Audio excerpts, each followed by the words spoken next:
Mystery Podcast. Welcome again to Mystery Podcast. I'm novelist Sherry Todd-Beshore. Today is a plot hint from my most recent suspense thriller, Woodrow and Wren, The Rule of Three.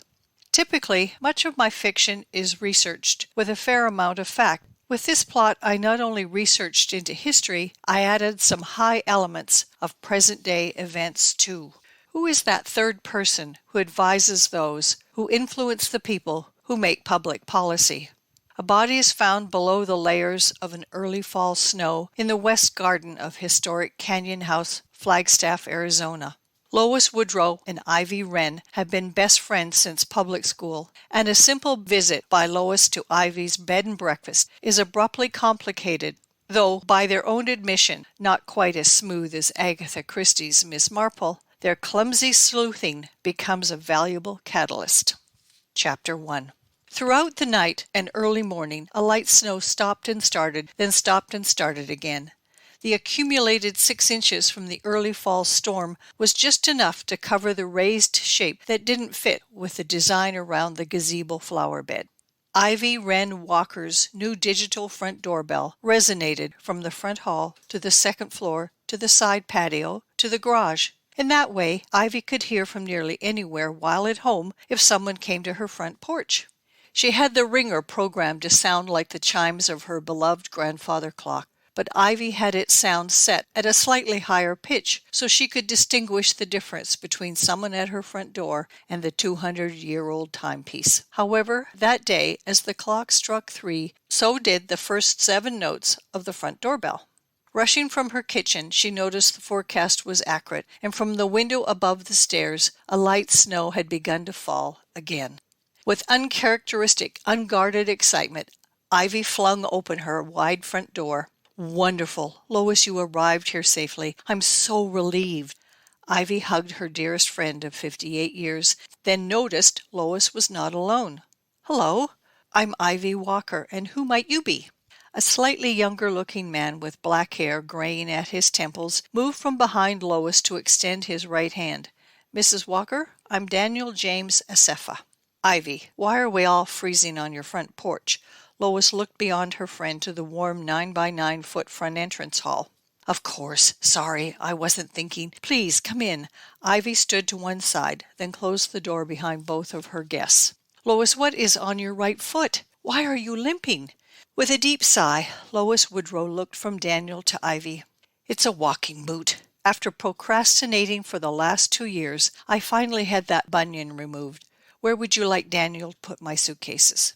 "Oh, well, I guess now a room upstairs is not a good idea." Ivy looked at Daniel for a second. "That door directly behind you, Mr. Asefa, opens to my wee apartment. Lois can stay with me." Through a set of ornate double wooden doors, Ivy led the way. "This is my small sitting room. My bedroom and bath is through those other doors. Please just put the luggage against the wall there." Ivy turned to Lois with a wink. "I still sleep in that king mattress that Eric and I bought before he died, so there's plenty of space for us to share. It'll be just like the pajama nights we had in high school." Lois hobbled to a wing-back chair beside a low smoldering fire. "This is always so charming, Ivy. Do you have any other guests yet?" "Not until the first full week of November. They arrive 5 days after Halloween, so you can wander anywhere, but we might as well sit in here." "Mr. Asefa, please relax in that other chair by the fire. I'll toss on another log and get a proper fire going." 2 oversized club chairs upholstered in a large floral print were set side by side facing a dry stack stone fireplace. 2 wing-back chairs were placed at an angle on either side of the firebox. The chair to the left was covered in a gently worn striped fabric, with the chair to the right in a slightly faded dark green weave. With new flames ignited by fresh wood, Ivy settled into one of the club chairs. "Asefa!" She smiled at the older, handsome stranger who seemed completely at ease in his unfamiliar surroundings. "My guess is your surname is not of Welsh origin."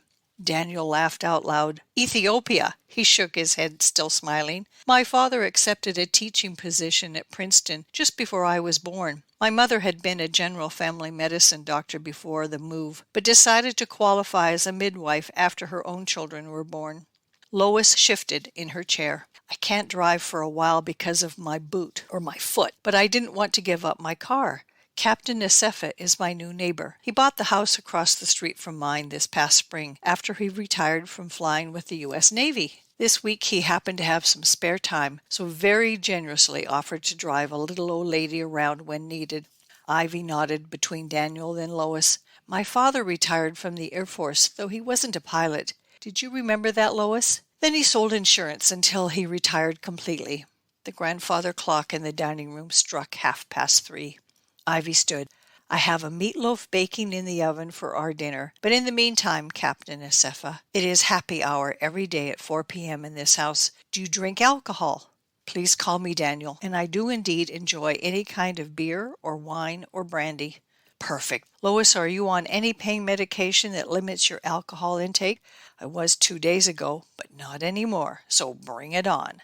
Daniel stood too. I'd be happy to help you, Mrs. Walker, just as soon as I call for a room at Little America.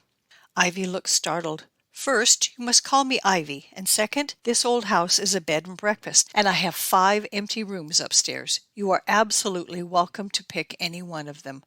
I don't feel comfortable doing that, Ivy. You weren't expecting me, and I'll be perfectly happy at Little America. I've stayed there before. Nonsense. Lois eased out of her chair too. I'll help Ivy with a cheese and cracker tray. You get your own bag from the car and pick a room. It had stopped snowing again. Then the air turned still and crisp. The day's light was fading with a pale pink glow that peeked between narrow breaks in the clouds to the west.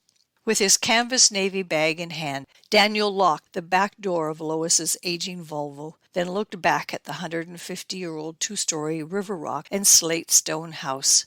In Flagstaff's historic registry, Canyon House had never been a wholly private home. It began as Canyon Hospital, a small hospital and surgery with the doctor's apartment to the right of the front entrance where Ivy now lived. In 1905, it became a boarding house. Then after World War II, it was a spiritual retreat. When Ivy's aunt and uncle bought the property in 1979, they remodeled it entirely as a bed and breakfast. After they died, within weeks of each other, they left Canyon House to Ivy and her husband Eric, who then decided to move from Tucson and retire in Flagstaff. The empty lot to the west of the house was merged with a smaller original garden during its years as a retreat. In the years before he died, Eric had enlarged the flagstone patio out from the dining room, extended it toward a spacious octagon-shaped gazebo, then beyond that again to reach a glass-enclosed pool. A full moon was just visible to the east, and with fresh snow Daniel knew the night would be a bright one. Just inside the front entrance again, down the hall, he could hear the lifelong friends chatting in the kitchen. 70! We both turned 70 last April. Lois opened a second box of small crackers. Did it ever occur to you when we were in high school that one day we would be 70? I mean, when I was in high school, my grandmother was 70. That was my grandmother, not me. Ivy looked up and spotted Daniel. Just take your bag straight on up. My favorite room is the one in front, on the west side. Then the morning sun, when it's clear, that is, won't wake you. Sounds good. I won't need to close any window coverings. There's going to be a full moon tonight. He disappeared from sight. Because your foot makes walking for you such a chore, let's put everything together on this and push it down the hall to my sitting room. Ivy retrieved her late aunt's tea wagon from the dining room, with glasses, plates, napkins, food, and wine all arranged on both the upper and lower tea-cart shelves. Lois followed Ivy from the kitchen to the front hall. The clock struck 4 just as they reached Ivy's sitting room doorway, and Daniel came down to the foot of the stairs. Daniel wasn't smiling. I hope you don't mind, but I'm just going to take a quick look at something I spotted on your side yard near the gazebo. Ivy was puzzled. The gazebo has no heat. It's only screened in. You can reach the side yard from the dining room. But Daniel had already hurried out the front door. Ivy turned to Lois. The flagstone path from the side patio hasn't been cleared yet. I have help from a neighbor's teen son. I'll call to have it done later so the captain can explore more of the west garden. Lois didn't get the chance to comment before Daniel rushed back in. His expression this time was distinctly dismal. Ivy had no idea why the captain had gone outside and assumed something else entirely. How is that west corner room, Daniel? I realize the gingham quilt with the flower print pillows and the chair is quite feminine, but if it's too much pink, you can sleep in one of the other 4 rooms. No, ma'am, the room is perfect. But when I looked out of the window to your garden, I saw something by your gazebo flower bed that seemed an odd shape. I just went to check it out, ma'am. Lois picked up on the cautious tone in Daniel's voice. What kind of shape? He hesitated, then realized they would know soon enough. From the second-floor window, the shape appeared to be like a human body. When I looked to make sure I wasn't seeing things, I wasn't. What I saw was a human body. This is the last page of Chapter 1. And hopefully, again, you're intrigued enough to want to know, what happens next in Chapter 2. Thanks again for your time. I hope you're enjoying it so far.